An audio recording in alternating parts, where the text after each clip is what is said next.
గాలి నీరు ఆహారంలో ఎక్కడ చూసినా కల్తీ రాజ్యమేలుతోంది. కల్తీల దెబ్బకు ప్రజలు అనారోగ్యం బారిన పడుతున్నారు. ఉరుకులు పరుగుల జీవనంలో ఆహ్లాదంతో పాటు ఆరోగ్యాన్ని కాపాడుకునేందుకు జనం సహజ వనరులను అన్వేషిస్తున్నారు. ఆహ్లాదంతో పాటు ఆరోగ్యానికి పెద్దపీట వేసేలా మిద్దె తోటల పెంపకం చేపట్టి ఔరా అనిపిస్తున్నారు. ఇంటిపై ఉన్న కొద్దిపాటి స్థలంలోని సేంద్రియ పద్ధతిలో కూరగాయలు పండిస్తూ ఔషధ గుణాలున్న మొక్కల్ని పెంచుతూ ఆరోగ్య నిలయాలుగా మార్చేస్తున్నారు. తిరుపతిలో మిద్దె తోటల కల్చర్ పై మెగా9 స్పెషల్ స్టోరీ.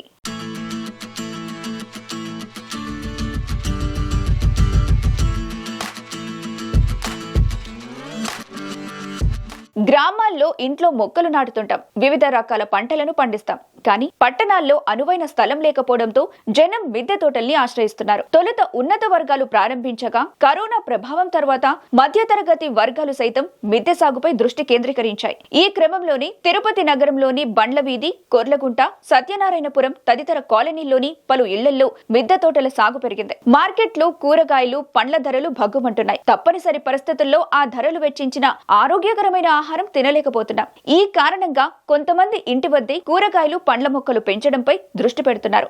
దీంతో మిద్దె తోటల పెంపకంపై ప్రజలు ఆసక్తి చూపిస్తున్నారు. నేను ఒక retired central government pension postal department. నాకు చిన్నప్పటి నుంచి పల్లెటూరే మాది, పుత్తూరు దగ్గర.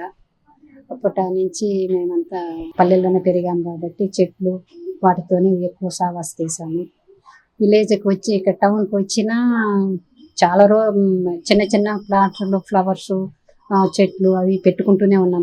ఎమర్జెన్సీ అంటే పర్టికులర్గా మిరప, టమాటా, పుదీనా, ఆకుకూరలు అటువంటివి. దాని తర్వాత అప్పుడు ఎక్కువగా నేను రోజ్ ప్లాంట్లు అవి ఇండోర్ ప్లాంట్స్ మాత్రం చాలా సంవత్సరాలు అవి కంటిన్యూ చేస్తున్నాను. ఇక్కడ తిరుపతికి 92లో వచ్చాము. 92 నుంచి పెట్టుకుంటూనే ఉన్నాము. కానీ నేను రిటైర్డ్ అయ్యేదానికి ఒక 4 సంవత్సరాల ముందు నుంచి పర్టికులర్గా కింద అప్పుడు గ్రౌండ్ ఉండింది కొద్దిగా, అక్కడ అన్ని ఫ్రూట్ ప్లాంట్స్ అవి పెట్టుకొని ఉన్నాము. దాని తర్వాత అవి ఎక్స్టెండ్ చేసేసాను కాబట్టి మిద్దె తోట పెట్టుకుంటామని 2019 నుంచి పైనంతా స్టార్ట్ చేసినాను మిద్దె తోట.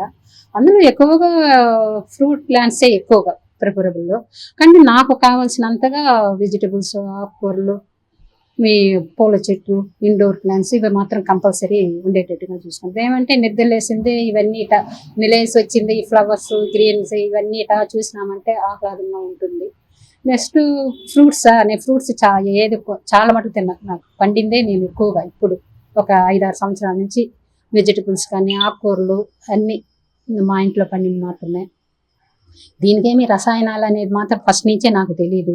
రీసెంట్గా నేను సిటీజీ మెంబర్ అయ్యాను. సిటీజీ గ్రూప్లో వాళ్ళు మంచి ఐడియాస్ అవి ఇస్తూ ఉంటారు. వాట్సాప్ గ్రూప్లో అవి ఫాలో అవుతూ ఉంటాము. అడ్మిన్ ఆమె ప్రసన్న గారు కూడా చాలా మంచిదే, చాలా బాగా అన్నీ చెప్తూ ఉంటారు. మాకు ఏదైనా కావాలంటే ఇక్కడికి వచ్చినాక ఈ సిటీజీలో చేరినాక నేను ఫ్లవర్ ప్లాంట్స్ అవి ఎక్కువగా పెట్టేదానికి పెడుతున్నాను. అంతకుముందు పెద్దగా నేను ఫ్లవర్ ప్లాంట్స్ రోజ్ తప్ప పెద్దగా ఏం పెట్టేదాన్ని కాదు. ఇప్పుడు అవి కూడా సిటీస్లో చేరినాక అవి పెట్టుకుంటున్నాను. ఆ కూరలు అయితే మన ఇంట్లో అయితే ఎక్సలెంట్గా ఉంటుంది. కానీ వీటికి ఎక్కువగా నేను ఆనియన్ పీల్స్, పక్కన అంగడి ఉంది, వాళ్ళు ఆనియన్ పీల్స్ ఇస్తారు. దాన్ని నానబెట్టి ఆ వాటరు చెట్లకి నేను షేర్ చేస్తుంటాను. నెక్స్ట్ OWTC అవి ఆ వాటర్ ఇస్తాను. ఎక్కువగా బ్రౌనెట్ చెక్కలు అప్డేట్వి నానబెట్టి చెట్లకి పూస్తూ ఉంటాను. ఎక్కువగా ఎరువులేనండి నా దగ్గర. ఏం ఎరువులు అంటే ఇండోరు నేను చెట్ల దగ్గర వచ్చి ఆకులు అవి కంపోస్ట్ చేసి వేస్తాను. కానీ ఆవు ఎరువు, మేక ఎరువు ఇవి 2 కంపల్సరీ. మిద్దె తోట పెంపకంపై కొన్నేళ్లుగా ప్రజలు ఆసక్తి చూపుతుండటంతో తిరుపతి నగరంతో పాటు చుట్టుపక్కల ఈ కల్చర్ విస్తరిస్తుంది. సహజ వనరుల వెంట మా ఇంటి వంట అనేలా వీరు ఈ తోటల్ని పెంచుతున్నారు.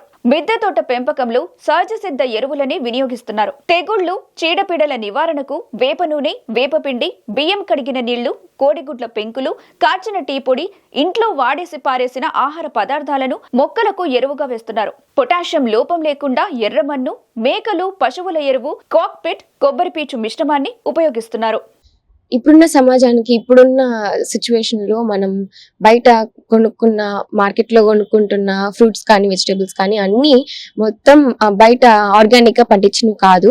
సో మనకు తెలియదు కదా అక్కడ వాళ్ళు ఎలాంటి పెస్టిసైడ్స్ యూజ్ చేసి పెంచుతున్నారని. సో దానికి బెస్ట్ మనం ఆర్గానిక్ గా మన మిద్దె తోట మనం పెంచుకుంటే బాగుంటుంది. సో మన హ్యాండ్స్ తో మనం చేసిన కొన్ని ఆర్గానిక్ లిక్విడ్స్ తో కానీ మనం ప్లాంట్స్ పెంచుకున్నట్లయితే ఆర్గానిక్ గా హెల్తీగా ఉంటాయి. సో మేము ఒక 10 years నుంచి ప్లాంట్స్ పెంచుతున్నాము. Flower plants, fruit plants, ayurvedic plants అన్నీ ఉన్నాయి. సో ఏమన్నా కావాలనుకున్నా మేము పైగా ఫ్రెష్ గా వచ్చి ఇంటి మిద్దె పైన అప్పటికప్పుడు హార్వెస్ట్ చేసుకొని తింటున్నాము. సో లీఫీ వెజిటేబుల్స్ అవి కూడా బెస్ట్. మీరు ఏదైనా ప్లాంట్స్ ఇప్పుడు గార్డెనింగ్ స్టార్ట్ చేయాలనుకున్నా కానీ లీఫీ వెజిటేబుల్స్ తో స్టార్ట్ చేస్తే మంచి రిజల్ట్ ఉంటుంది. సో ఇలా చేయడం నాకు చాలా నచ్చింది. ఇది ఒక హ్యాబిట్ అయిపోయింది నాకు. డైలీ కాకపోయినా అట్లీస్ట్ స్పెషల్ డేస్ అప్పుడు, లేదంటే మీ బర్త్డే అప్పుడైనా ఏదైనా ఒక ప్లాంట్ కానీ మనం నాటినట్లయితే అది మనకి గుర్తుగా ఉంటుంది. So everyone you start planting. So happy gardening. మన ఆరోగ్యం మన చేతుల్లోనే ఉంటుందని, మిద్దె తోటలను ఒక వ్యాపకంగా మార్చుకోవడం ద్వారా సొంత అవసరాలను తీర్చుకోవచ్చని పలువురు అభిప్రాయపడుతున్నారు. ఈ విధానం ఆర్థికంగా కూడా కొంత ఉపయోగకరంగా ఉంటుందని చెబుతున్నారు. ప్రస్తుతం ఈ విధానం పట్ల ప్రజలు ఆసక్తిని పెంపొందించుకోవడం భావితరాలకు కూడా మేలు చేయనుంది.